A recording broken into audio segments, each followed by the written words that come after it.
Friends, ఇప్పుడే అందిన వార్త. మంత్రి విడుదల రజనీ కిడ్నాప్, తీవ్ర టెన్షన్లో ముఖ్యమంత్రి. ఈ విషయాలన్నీ తెలుసుకునే ముందు వీడియోని పూర్తిగా చూడండి, అప్పుడే మీకు పూర్తిగా అర్థమవుతుంది. అదేవిధంగా చాలామంది సబ్స్క్రైబ్ చేసుకోకుండా వీడియోని చూస్తున్నారు, దయచేసి సబ్స్క్రైబ్ చేసుకోండి. సబ్స్క్రైబ్ చేసుకోవడం వల్ల నేను చేసే ప్రతి వీడియో అప్డేట్ మీకు ముందుగానే నోటిఫికేషన్ రూపంలో వస్తుంది. అదేవిధంగా లైక్ చేయడం మర్చిపోతున్నారు, దయచేసి లైక్ చేయండి. లైక్ చేయడం వల్ల ఇటువంటి ఇంపార్టెంట్ ఇన్ఫర్మేషన్ చాలామందికి రీచ్ చేసిన వాళ్ళు అవుతాం. ఇక లేట్ చేయకుండా వీడియోలోకి వెళ్ళిపోదాం.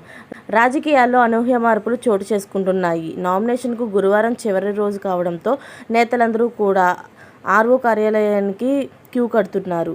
ఏపీ సీఎం వైసీపీ అధినేత అయిన వైఎస్ జగన్మోహన్ రెడ్డి పులివెందులలో తన నామినేషన్ను దాఖలు చేశారు. ఇదిలా ఉంటే గుంటూరు జిల్లా రాజకీయాల్లో ఊహించని సంఘటన చోటు చేసుకుంది. మంత్రి విడుదల రజనీ గుంటూరు వెస్ట్ నుంచి ఎమ్మెల్యేగా పోటీ చేస్తున్నారు. గత కొన్ని నెలల్లో చిలుకూరుపేట నుంచి ఎమ్మెల్యేగా విజయం సాధించిన విడుదల రజనీ ఈసారి ఎన్నికల్లో గుంటూరు వెస్ట్ నుంచి బరిలో దిగుతున్నారు. అయితే విడుదల రజనీ పేరున్న మరో మహిళ సైతం గుంటూరు వెస్ట్ నుంచి పోటీ చేయడానికి రెడీ అవుతుంది. స్వతంత్ర అభ్యర్థిగా పోటీ చేస్తున్న విడుదల రజనీ అనే ఆ మహిళ కిడ్నాప్ కావడం ఇప్పుడు జిల్లాలో హాట్ టాపిక్గా మారింది. నామినేషన్ వేయడానికి రిటర్నింగ్ కార్యాలయానికి వచ్చిన స్వతంత్ర అభ్యర్థి విడుదల రజనీని గుర్తు తెలియని వ్యక్తులు కిడ్నాప్ చేశారు.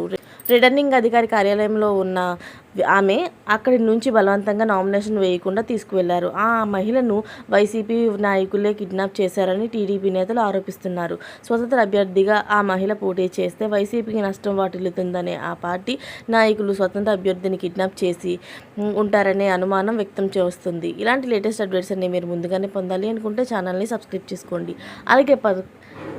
అలాగే పక్కనే ఉన్న గంట సింబల్ని క్లిక్ చేయడం మర్చిపోకండి. Thanks for watching friends.